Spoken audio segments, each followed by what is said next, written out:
Hello and welcome to the Real Estate Regroup Show. I am your host, LJ Walker, and today I'm going to be giving you real estate news that you can use. As many of you know, P. Diddy and Cassie, along with several other allegations, have been swirling in the news recently, and by popular demand, I am going to try and cover as much as I can as it relates and pertains to real estate. Now, I have to admit, I held off for a while because I wasn't really sure what angle I should come at with this. And then I sat still for a moment, and then several different things came at me that I wanted to share with you. Now, it's rather lengthy, so instead of making just one video, I'm going to have to make several videos covering what is going on so that this way you'll learn a little bit about real estate while I very briefly discuss what's happening. All right, so first of all, Cassie will probably go down as being the woman of the year because she is someone that was able not only to take a bite out of Diddy, all right, but she also exposed the music industry and some of the things that occur in it that many of us was not aware of. Now, I'm going to let you know, yes, for 35 years, I've heard nothing but negative things about P. Diddy.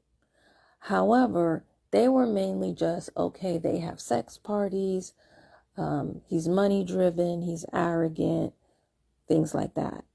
That was it. But there was never any mention of rape, sex trafficking. I don't recall him abusing women. I know that there were altercations with him and other men, but not after I read the 35-page document. Well, let me be clear. I skimmed over that 35-page complaint that Cassie's lawyers put together. I didn't realize the depth of it. Okay. And of course, these are all allegations. They did settle. So it was really hard to see, what's true and what's not true. But normally when there's a settlement, it's one of two things. People just either want to get it out the way or the truth is in there somewhere. Even though Diddy denies all of the allegations, I believe that at least one of the allegations probably was true, which is why he settled. Okay. Now, as you know, after she filed the allegations and after, it only took about 24 hours for the settlement. That's another red flag, if you will. More survivors or more people came out due to the Survivors Act, right? Some people, including Diddy, says, oh, it's just a money grab. However, I don't think that that's the case in all, even though these are allegations, I don't think that all of them are doing a money grab. There might be some truth to some of the other survivors that are coming out. Okay. And even though the Survivor Act ended in November 2023, I was watching Perils said that, and he was mentioning that there was another law that corroborates with this that ends in 2026, right? Okay. So that's another reason why more and more people are coming out. So far, I believe there's just 5, but I honestly believe that there's more. I think more will come out eventually.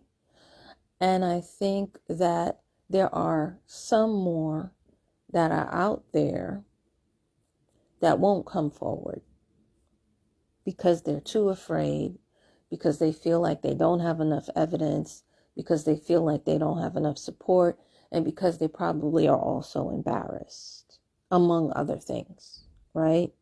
So, and that leads me to the next point that I wanted to cover, and that is when people ask the question, well, why did it take her so long? I mean, after all, they were dating from, on and off, by the way, from 2007 to 2018. That's 11 years, right? But when I was reading the 35 pages, I realized in it, and several times, she claimed that she really didn't want to be with him. He kept forcing himself. He kept pressuring her, right? So that's one of the reasons why they got together. The next thing is he's a celebrity. And even though he had a bad reputation, everything was not really known about Diddy as far as what he was capable of and what he has already done. So trying to say, a celebrity is stalking me, because when you read the documents, that is one of the allegations that's there, that's implied, right? So when you see that, imagine her going to someone and saying, this celebrity is stalking me. You really think that most people are going to believe her that are not in the industry? I would say, unfortunately, no. They would still, especially if she had to go to, let's say, even a place where they help battered women, they would still have to help her now, but they may have a hard time believing it. And 9 times out of 10, these women don't go to battered women organizations first. They normally go to friends and family. And the thing is, friends and family don't always give you the support that you need, because they're not trained, and sometimes they're not familiar with this type of stuff. They're not. All right. Then the next thing I looked at, and forgive me for being a bit prejudiced, but I looked at her background. She's African American, mixed with Mexican, mixed with Filipino. All right. So typically, we're taught to be respectful of those who are older than us.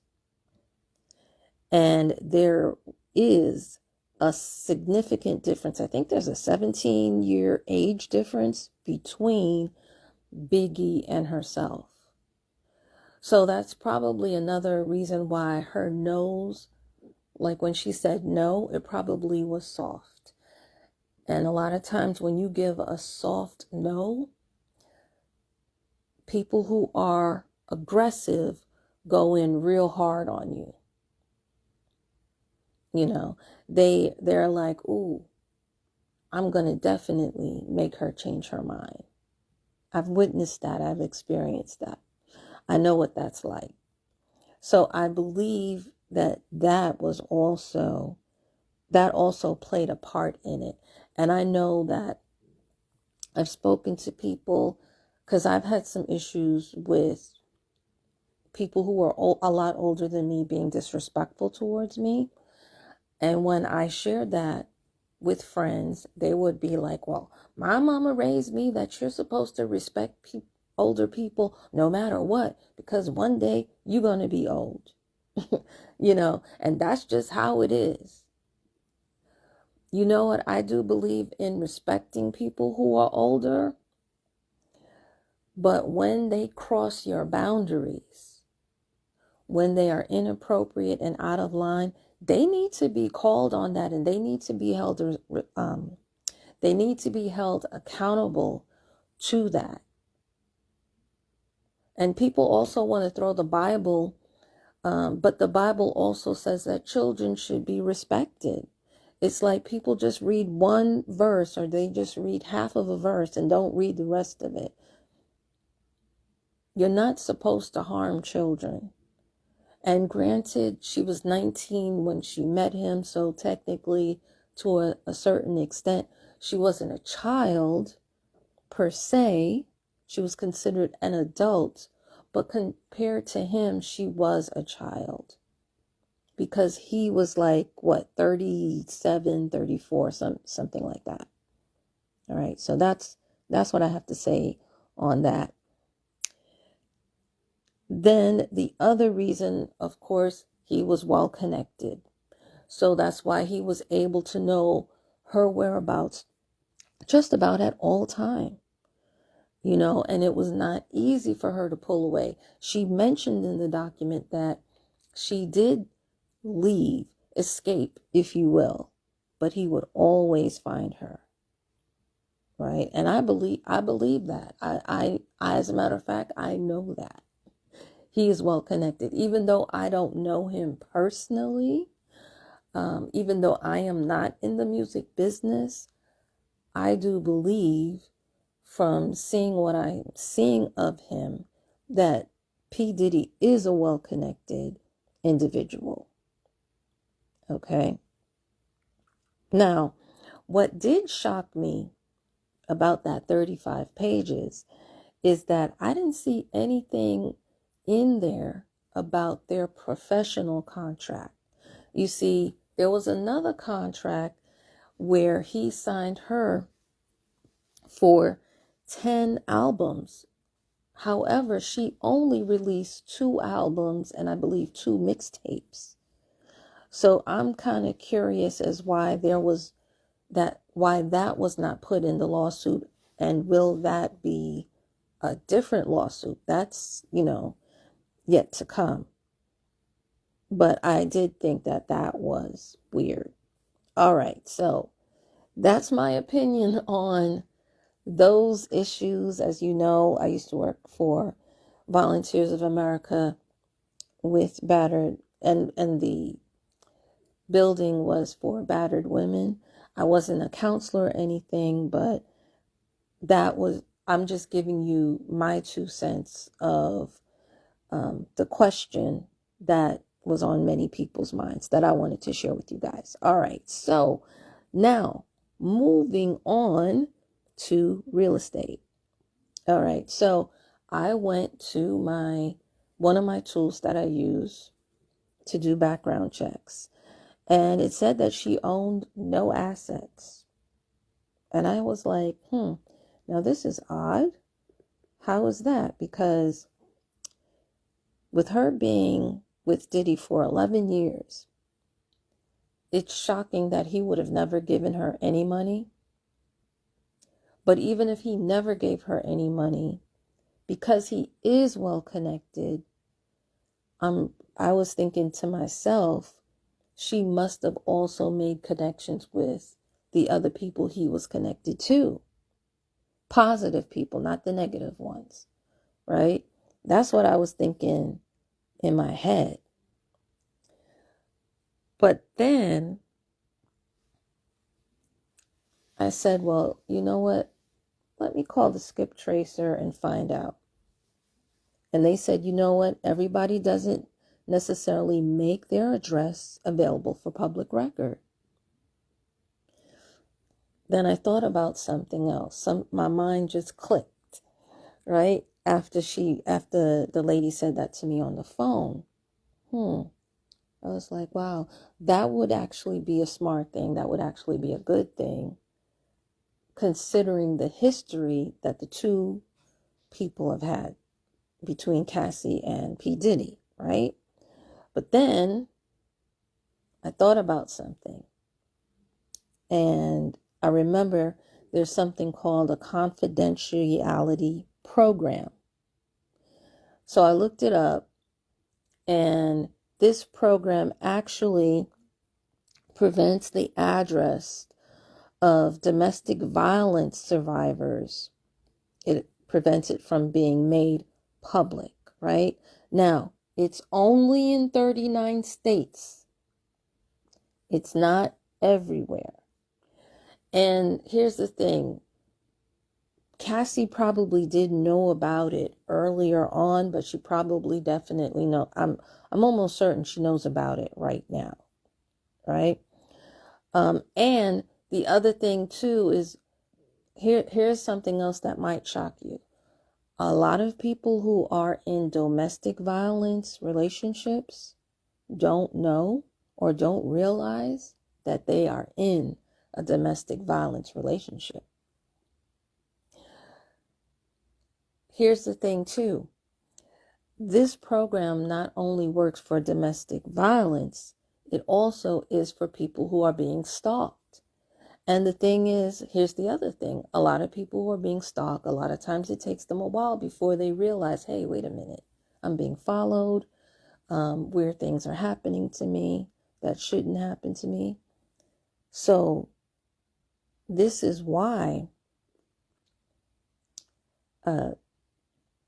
this is another reason why a lot of people who might know about the program or who might be looking for something like this, they're not aware of it, or they're not aware that it works for them as well. Okay, so here's what I want to share with you so that you know. Basically, there is a website in which one can go to. It's domesticviolenceshelters.org. And in it, you basically search how to hide my address. And it gives you the list of states. It gives you the phone numbers for some of them, not all of them. And then for some, I believe it's a website that you would click on and you could go to, right? Now, like I said before, it's only in 39 states. It's not everywhere. It should be everywhere. So what I would like for you guys to do is go to the site, look to see if your state is listed. If your state is not listed, and I know Georgia, for example, is not listed, and you live in the state of Georgia, you need to contact your local representatives, your senators, your congressmen, your mayors, your governors, anybody and everybody, your local district leaders. You guys have different names for your aldermen, all of them, right? You guys have different names for different people in your state. Find out who they are. And then after you find out who they are and who's in charge, you need to contact them and say, hey, we need this in our state. Because trust and believe, there is somebody that's living in your state that's going through this. As a matter of fact, Puffy actually he still has property in Georgia, and he travels to Georgia a lot. So that right there will let you know, hey, Georgia has limited protection for people who are being stalked and for people who are experiencing domestic violence. And you never know when it can happen to you. People don't ask to get beat up. People don't ask to be followed. You understand me? So do what you can in order to rectify this particular situation. Yes, a domestic violence person can on their own get, let's say, a post office box, or they can get maybe a virtual mailbox, right, on their own. But there might be additional ways as far as like removing their main address from a skip tracing tool, from the yellow pages, from the white pages, and things of that nature. I think it's important to have programs like these to assist both women and men, because men are stalked too. Men are physically abused too. But unfortunately, what happens is a lot of men don't come forward. Because I'm sitting here, I'm looking at these women that are coming forward against Puffy, but I'm saying to myself, well, where the hell the men at? Pregnant pause. Because that was what has been talked about on the streets the most. So I'm looking at people now like, oh, you guys was just saying that just to say it. Is it really true? Because all I'm seeing is women coming out. And that's it, right? And best believe, though, another thing is that, you know, people looking at Puffy like he the only one. He not the only one. As a matter of fact, more women, since Cassie has come out against Puffy, they're coming out against a whole lot of different musicians, okay? But I notice it's only coming after the men. I'm almost certain some of these women need to be checked. I mean, some of these women have violated other women. Some of these women have violated other men.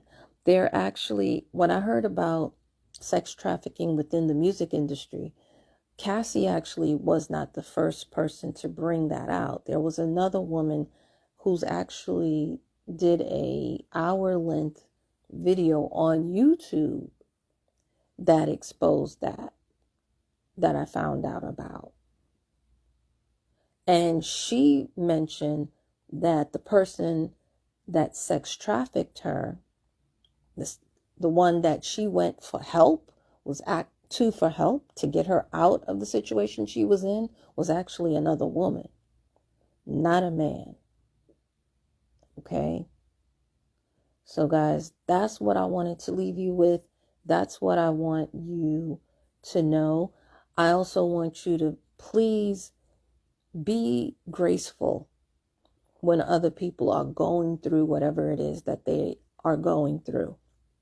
Even though you don't understand it, be mindful of how you say and what you say. And I'm going to ask you to do another thing. Be graceful and share this amongst your friends and family across the internet, because there may be somebody out there that needs help in this particular situation. I will be leaving more website addresses to assist. So it's best to spread this word. I appreciate all of you who do. Remember, sharing is caring. All right? So bye for now. Until next time, have a good night.